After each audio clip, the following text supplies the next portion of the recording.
Most people believe peace comes after life finally settles down. But what if it's the other way around?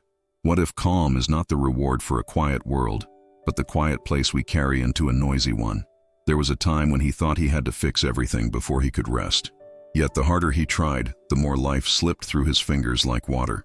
If you've ever felt that exhaustion, this story might feel strangely familiar. It begins on an ordinary evening, the kind that doesn't warn you it's about to change something inside you. A tired man, a small candle, and a question he didn't know how to answer. Why does peace feel so fragile when the world feels so loud? And is it possible that steadiness has been waiting in a place most people forget to look? Not far away, not complicated, just overlooked in the rush to hold everything together. You may recognize parts of yourself in him. The silent pressure to be strong, the fear of breaking where no one can see, the way harsh words or disappointments linger longer than they should, and the quiet hope that there must be a gentler way to live than bracing for the next storm. This story doesn't offer grand solutions, only something softer and surprisingly close. Because sometimes the life-changing shift isn't learning how to control chaos. It's discovering a center within you that chaos cannot reach. A place that doesn't argue, doesn't panic, doesn't disappear when things get hard. Once you find it, you begin to understand why some people seem calm even in turmoil, and why that calm feels less like a personality and more like a quiet decision. So if your days have felt like too many voices pulling at once, stay here for a moment. Let this story unfold slowly, like a breath you didn't realize you were holding. You don't need to prepare or believe anything yet. Just listen and notice what shifts inside as the light steadies. Because somewhere ahead, there is a small discovery that changes how everything feels. He used to joke that his days felt like a coat pulled from every sleeve at once. Messages chimed, voices overlapped, and even the quiet hours carried a hum. Somewhere between one demand and the next, his breathing turned shallow without asking permission. He kept smiling so no one would notice the small tremor in his hands. At night, he wondered when holding everything together had started to feel like falling apart. There was a thin candle on his kitchen table, the kind meant for blackouts. He'd light it sometimes, watching the flame bow wildly whenever a draft slipped in. It reminded him of his own calm, bending at every careless word or sudden crisis. He'd cup his hands around it, as if steadiness could be borrowed from skin and bone.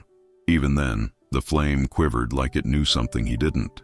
On the bus one morning, someone's harsh remark replayed in his head like a stubborn song.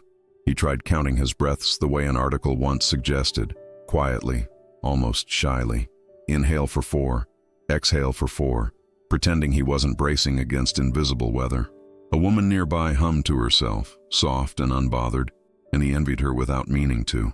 It puzzled him how peace could exist so close to panic, like neighbors who never speak. He often felt as though the world expected him to be a bridge that never swayed. Friends leaned, co-workers pressed, strangers vented, and he nodded through it all. No one noticed the hairline cracks forming under the paint of his patience. Once, in a restroom mirror, he whispered, "Just don't break today," then laughed at himself. The laugh sounded kind, but it didn't quite reach his eyes. Walking home under a restless sky, he caught himself asking a quiet question. Was it possible to stand still inside when everything outside kept spinning faster? The candle's image returned to him, that fragile flame refusing to go out entirely. He slowed his steps, placing a hand over his chest as if checking for something lost. And though nothing changed around him, he sensed that the answer might be waiting somewhere within reach. The next evening, he sat before the small candle again, noticing something new. The flame wasn't fighting the drafts. It simply returned upright each time they passed. He found himself leaning closer, as though the quiet resilience might explain itself. Maybe calm wasn't about stopping the wind, he thought, but about not leaving the center. It was a strange comfort, realizing the world didn't need to settle for him to do so. He tested the idea the following morning when noise rushed in as usual. Instead of chasing every problem, he paused at the doorway and felt his feet on the floor. Just for a breath or two, he stood there, not fixing, not predicting, simply standing. The urgency tugged at him, impatient as a child pulling a sleeve, yet something steady underneath whispered that he didn't have to follow every pull. Later, a complaint landed in his inbox, sharp and unfair. His chest tightened, ready for the familiar spiral of overthinking and apology. But he remembered the candle's thin, unwavering thread of light. He placed a hand over his abdomen, breathed once, twice, quietly. The tension loosened just enough to show him a small space he hadn't noticed before. It dawned on him that stability might be less about solving chaos and more about knowing where to stand within it, like standing in the eye of a turning wheel where motion becomes strangely still. He wasn't used to letting storms pass without stepping into them. Part of him worried this calm would be mistaken for indifference or worse, weakness. Still, the relief of not being yanked in every direction felt too gentle to ignore. That night, the candle burned straighter, though the window was slightly open. He watched it while the day's noise replayed more faintly than usual. For the first time in a long while, he sensed that peace might live independently from circumstances. Not a reward for a quiet life, but a place one could return to again and again. And as this unfamiliar thought settled in, someone unexpected knocked softly at his door. The knock came from a neighbor he barely knew, a quiet woman with kind, observant eyes. She apologized for the late hour, saying the hallway noise had been relentless all week. He almost laughed at the understatement, stepping aside to let her escape the clamor. Inside, she glanced at the candle as if greeting an old friend. He suddenly felt the urge to explain why he kept lighting it, though he wasn't sure himself. Words tumbled out before he could tidy them up. How every day felt like a chain of small emergencies stitched together without pause. How people leaned on him because he never learned how to say, "I can't today." How exhaustion had begun to feel like a permanent address rather than a passing guest. He stopped, embarrassed, realizing he sounded like someone confessing to a stranger on a train. She listened without interrupting, which unsettled him more than advice would have. In the quiet, he noticed how tightly he'd been clenching his jaw. He tried a slow breath, the kind he'd practiced on the bus, and his shoulders lowered a fraction. "I'm just tired of feeling like I'll snap," he admitted, softer now. The candle flickered sharply, as if agreeing on his behalf. He confessed the fear he rarely named out loud. That one more harsh word, one more disappointment, might be the moment he finally broke. Not dramatically, just quietly, like a thread giving way under too much weight. He joked that he'd probably apologize while falling apart, which made her smile gently. For a second, the room felt less like a pressure chamber and more like a place to breathe. She stepped closer to the table, studying the trembling flame. "Funny thing about candles," she murmured, almost to herself. "They don't try to hold the whole room together, only their own small circle." He followed her gaze, sensing there was more in her words than their simplicity suggested, and something in her calm made him wonder how she had learned to stand so quietly steady. She asked if she could open the window just a little, and he nodded, curious. A cooler draft slipped in, playful at first, then bold enough to rattle a paper on the counter. The candle's flame lurched sideways, nearly flattening before lifting again. He instinctively reached out, ready to shield it with his hands. She touched his wrist lightly, as if to say, "Wait and watch. See how it bends but doesn't chase the wind," she said softly. He noticed the base of the flame stayed anchored, a thin blue core holding its ground. All the wild movement happened above, dramatic but somehow superficial. It struck him that his own turmoil lived mostly on the surface too. Underneath, there might be a part of him that hadn't moved at all. She placed a small glass beside the candle, not covering it, just near enough to redirect the draft. The flame steadied, still alive, no longer fighting for its shape. "Protection isn't the same as hiding," she added, almost casually. He felt the sentence settle into him like a stone finding its place at the bottom of a lake. Maybe he didn't need to battle every gust, only guard the center that kept him lit. He admitted how fragile that center felt lately, like balance on shifting ground. She smiled in a way that suggested fragility and strength weren't opposites after all. "Even a small light changes a room," she said, nodding toward the soft glow on the walls. He watched the shadows grow calmer, less frantic, as if taking cues from the flame.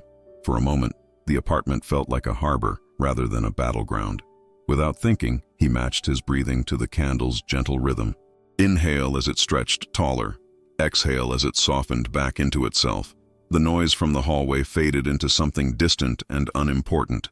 He realized he wasn't trying to hold everything together right now, and as the quiet deepened, he sensed she was about to show him something even more surprising.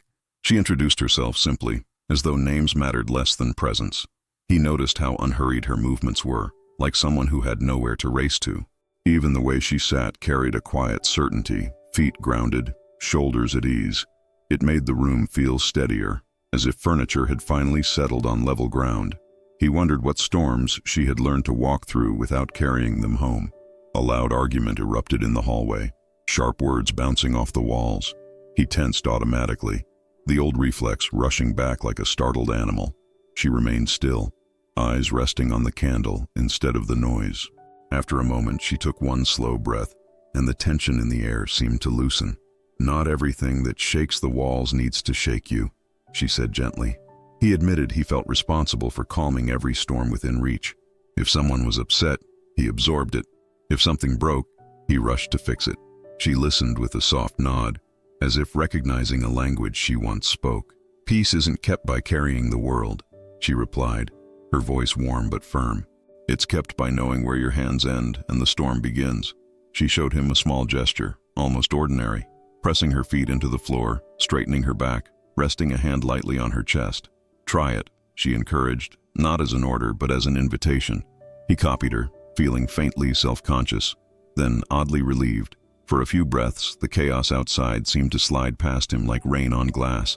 When he opened his eyes, the candle burned quietly between them. He noticed how its light stayed inside its own circle, not straining to reach every corner. She smiled, as though he had just discovered something important without being told. "Boundaries aren't walls," she said, her tone almost playful. "They're how a flame remembers it doesn't belong to the wind."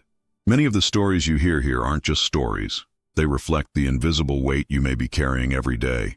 If you're tired of holding pain, responsibility, and guilt that were never yours, I created an ebook called "The Weight of Stones That Are Not Yours and More Too Bonus for You." It's for those who want to let go, set boundaries, and live with more lightness. The link is in the description and in the pinned comment. He asked her, almost in a whisper, how she stayed that calm when everything felt so loud. She didn't answer right away, just watched the candle as if listening with her eyes. "By coming back," she finally said, tapping her chest lightly with 2 fingers. "Again and again, even when I forget 100 times a day." The simplicity of it made him blink, unsure whether to feel relieved or skeptical. She guided him through it as though showing a child how to float. "Sit back, feel the chair hold you. Let your shoulders drop without forcing them." He obeyed, surprised by how foreign relaxation felt in his own body. "Now breathe as if you're warming your hands by that little flame," she added.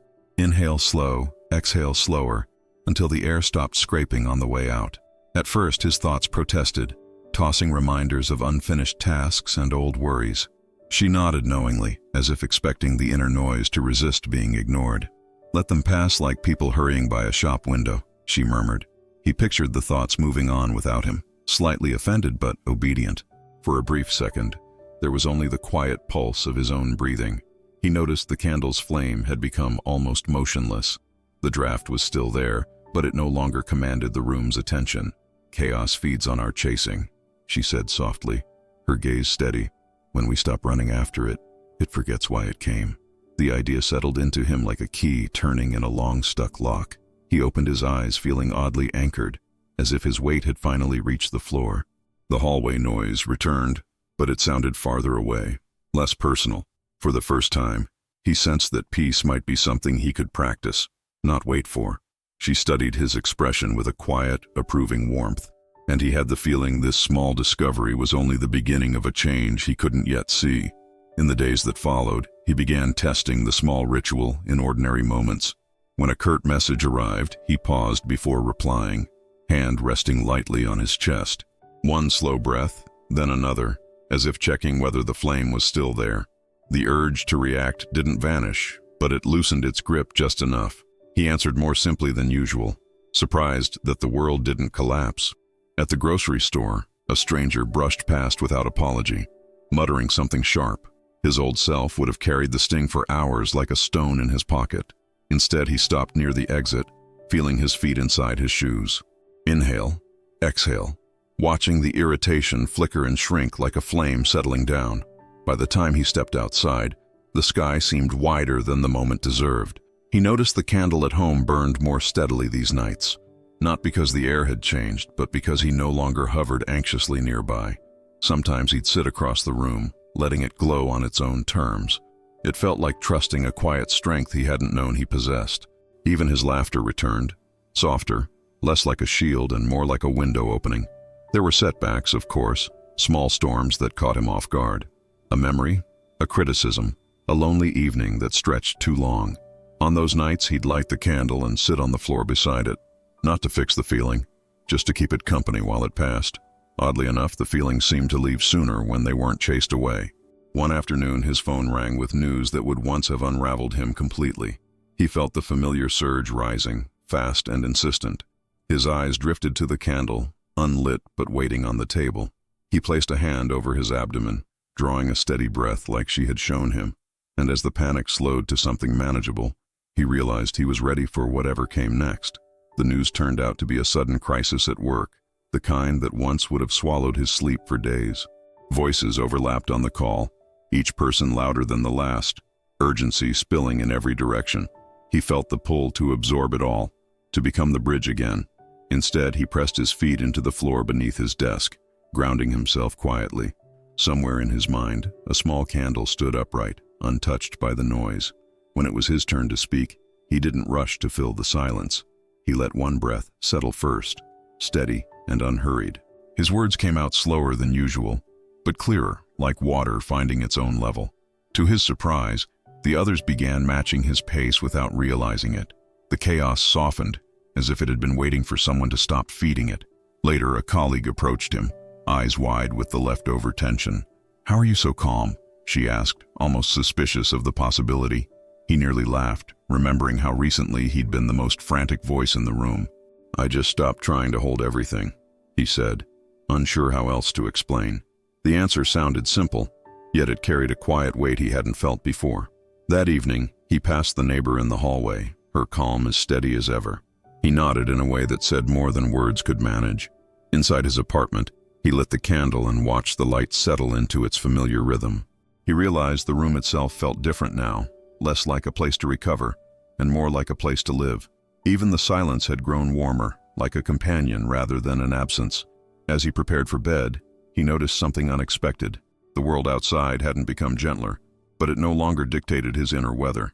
He placed a hand over his chest, breathing slowly, just to feel the steadiness was still there. The candle flickered once, then returned to its quiet posture, and he sensed there was a way to share this small refuge with others who were still searching for theirs. A few days later, he found himself sitting across from a friend whose eyes carried that same restless fatigue he used to know so well. She spoke quickly, as if afraid her worries might grow if left unsaid. He listened without interrupting, recognizing the familiar tremor beneath her words. On the table between them, a small cafe candle flickered in a glass holder. He smiled gently, sensing the moment had come to pass something simple along. "May I show you something that takes less than a minute?" he asked, almost shyly. She shrugged, the way people do when they've tried everything else. He placed his hand lightly over his chest and invited her to do the same. "Just feel where you are for a second," he said, voice calm and unhurried. The noise of the cafe continued, but their small corner grew quieter somehow. "Inhale slowly, like you're protecting a tiny flame from the wind," he suggested. She followed, awkward at first, then softer as her shoulders dropped a little. "Now exhale as if you're letting the flame stand on its own again." They repeated it twice, no ceremony, no pressure to feel anything profound. When she opened her eyes, the tightness around them had eased just a fraction. He explained that the body often remembers peace before the mind does, how a single breath can be a doorway back to the present moment. She laughed softly, surprised that something so small could feel so steady. "Why doesn't anyone teach this earlier?" she murmured, half to herself. He thought of the neighbor's quiet patience and felt a quiet gratitude. As they parted, she lingered by the door, hand resting over her chest again. The candle's reflection shimmered in the window beside her. He sensed she would carry that small practice into moments he'd never witness. Walking home, he realized calm could travel from person to person like shared light, and he wondered how many unseen flames might be waiting for someone to notice them. Weeks passed, and people began seeking him out in quiet, unspoken ways. Not for answers exactly, but for the steady presence he carried into a room.